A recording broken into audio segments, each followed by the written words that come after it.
যদি বলো না তোমার সাথে কোনো মেয়ের সম্পর্ক আছে তো খবর লাগাও, দেখবা 3 বছর পরে যখন বিবাহ করবা হারাম নারী, তখন খবর পাইবা।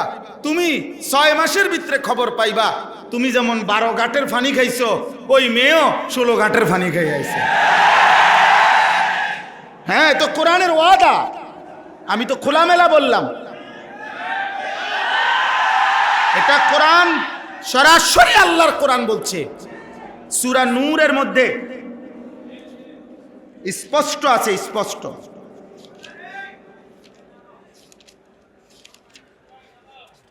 এই দেখো, শুনাই, ওয়াজ হইব পর, ওয়াজ অন্যরা করবে। এই যে দেখো, আয-যানি লা ইয়ানকিহু ইল্লা যানিয়াতান আও মুশরিকা, কোরআন শরীফের আয়াত। আল্লাহ বলেন ব্যভিচারী পুরুষ যাকে বিবাহ করবে সে কেমন নারী হবে? খোদার কসম আল্লাহ বলছে ইল্লা জানিয়াতান আও মুশরিকা। আল্লাহ বলছে ব্যভিচারী পুরুষ, চরিত্রহীন পুরুষ যাকে বিবাহ করবে সেই নারীটা কেমন হবে?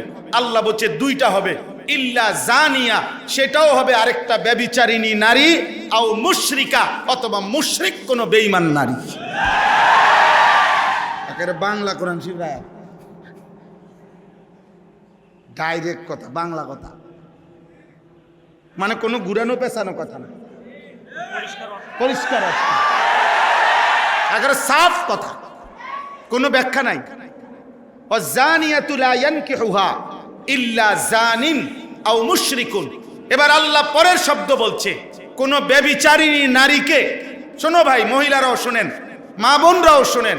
আমরা জানি অনেক মা বোন আপনারা আসছেন, আপনাদেরকে বলি, মুসলমানের কন্যা, মুসলমানের বোন, মুসলমানের অবিবাহিত মেয়ে, তোমাকেও বলি বোন, শোনো, তুমি বিবাহ বহির্ভূত কোনো ছেলের সাথে কিংবা মোবাইলে কিংবা রাস্তায় কিংবা সহপাঠী হিসাব করে যেই কোনো পারপাসে যে নারী, যেই মেয়ে, যেই কন্যা বিবাহের পূর্বে কোনো হারাম সম্পর্ক করে থাকে, তো আল্লাহর ওয়াদা কোনো ব্যভিচারিণী নারীকে বিবাহ করবে না কোনো পুরুষ।